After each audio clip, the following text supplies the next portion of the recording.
I've made a terrible mistake. Is it a prisoner? I was sent with a message from Antonia Gavilan de Logroño. Logroño? How is that possible? All things are possible.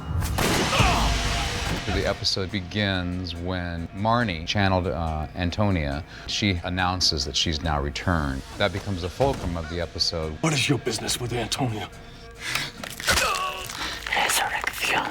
The vampires, they're preparing themselves for this big, resurrection, which is going to propel them into the sun, and the only thing that will stop them is the silver. Well, I sure as hell don't want to frown the sun. What do? The vampires are deliberately incapacitating themselves.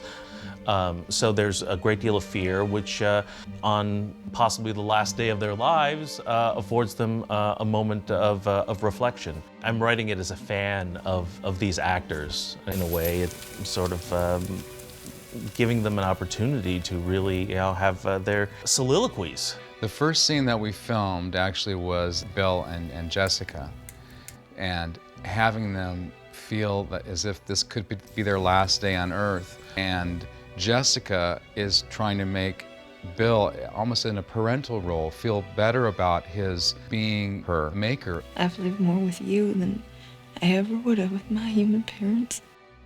And as she's revealing her feelings about Hoyt, maybe have dissipated in the way that you can tell someone on your last day on Earth is a truth serum, and he's remembering and feeling about his situation with Sookie. They're both putting on a brave face, and they both want the other person to feel better.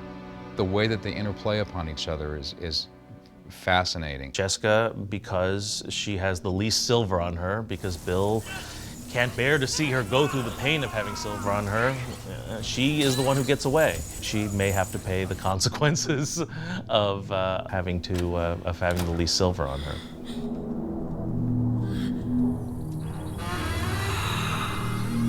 The sun!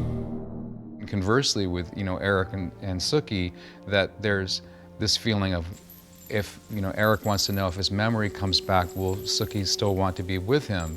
And she reflects on some of the things that he's done in the past. If you can overlook the things I've done and forgive me for them, I don't want to remember. And then there's a little bit of him trying to get the silver chains off as well, and he thinks that the spell is going to be okay, but she has to be steadfast in this. So everyone's tested. Everyone's tested in the entire episode, I would say, with their resolve, with how strong this plan is, and with their feelings at this point in the series.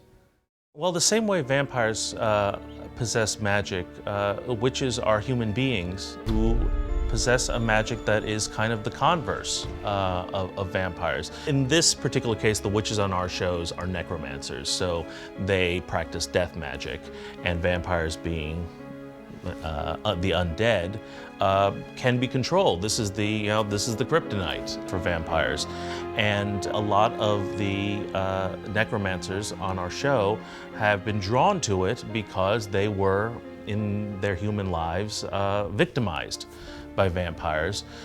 They have raped us, fed on us. Am I right? How do you know that? I don't think our villains are necessarily completely villainous. I don't think our heroes are completely good. It's a more complex allegory of what happens in any conflict. I don't think it's always black or white.